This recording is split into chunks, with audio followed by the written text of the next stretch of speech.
हार का डर, ऐसा डर जो इंसान की सोचने समझने की क्षमता खत्म कर देता है।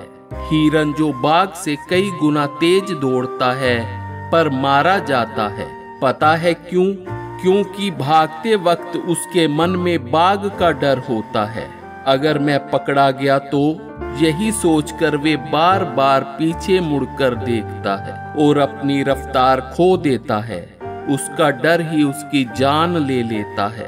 हम भी कई बार ऐसी ही परिस्थितियों का शिकार हो जाते हैं, पर डरने की बजाय अगर दिमाग शांत रखकर उसका हल निकाले तो समाधान निकल ही आता है।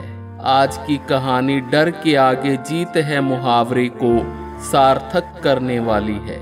अगर आप इसे अंत तक ध्यान से सुनेंगे तो जीवन के मुश्किल समय में भी धैर्य का साथ नहीं छोड़ेंगे। आगे बढ़ने से पहले आपसे अनुरोध है कि कृपया लाइक और सब्सक्राइब करना मत भूलिएगा।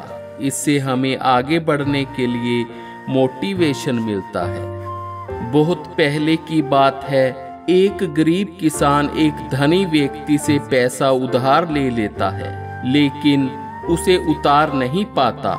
ब्याज पर ब्याज, ब्याज पर ब्याज लग कर कर्जा बढ़ता गया।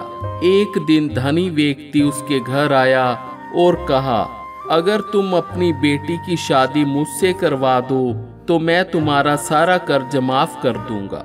किसान ने सुना तो बहुत दुखी हुआ। कहाँ उसकी सुंदर सी बेटी और कहाँ ये 50 साल का अधेड़ उम्र का व्यक्ति। किसान की बेटी ये सब सुन रही थी। अब उसके पास दो ही रास्ते थे। पहला, या तो वे उस धनी व्यक्ति से शादी करके पिता को कर्ज से मुक्ति दिला दे, या शादी से इनकार कर दे और पिता को कर्ज में दबते हुए देखते रहे। लड़की ने सोचा दोनों रास्ते ही मुश्किल है, पर मैं एक कोशिश जरूर करूंगी। ऐसा सोच उसने धनी व्यक्ति से कहा, मैं तैयार हूँ, पर मेरी एक शर्त है। हम 2 पर्चियों पर हाँ और नहीं लिखेंगे। अगर हाँ वाली पर्ची निकली तो मैं तुमसे शादी कर लूंगी और तुम मेरे पिता का सारा कर्ज माफ कर दोगे। अगर नहीं वाली पर्ची निकली तो मैं तुमसे शादी नहीं करूंगी, पर तुम्हें मेरे पिता का सारा कर्ज माफ करना होगा।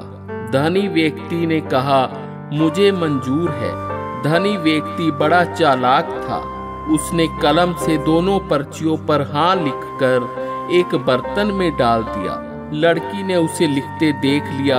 उसने सोचा, अगर मैंने इसकी पोल खोल दी तो ये दूसरी चाल चलेगा।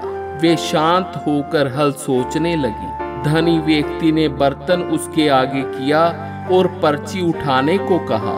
लड़की ने एक पर्ची उठा ली, पर लड़की थोड़ा लड़खड़ा गई और पर्ची उसके हाथ से छूटकर जानवरों के पीने वाले पानी में चली गई, जिससे स्याही निकल गई। लड़की बोली, माफ करना, पैर लड़खड़ा गया था, लेकिन आप चिंता ना करें, हम बर्तन में बची हुई पर्ची देख लेते हैं। अगर वो हाँ वाली हुई तो नहीं वाली पर्ची गिरी, अगर नहीं वाली बर्तन में है तो हाँ वाली गिरी होगी। किसान ने बर्तन में बची पर्ची खोली तो खुश होकर बोला, बेटी, हाँ वाली पर्ची यही है, तुमने नहीं वाली पर्ची निकाली थी। अब धनी व्यक्ति क्या कहता, वे चुपचाप चला गया। इस तरह लड़की ने पिता का कर्ज भी माफ करा लिया और समय की उस चालाक व्यक्ति से रक्षा भी कर ली। हालात चाहे कैसे भी हो, बिना डरे शांत दिमाग से जब सोचते हैं ना, तो समाधान निकल ही आता है।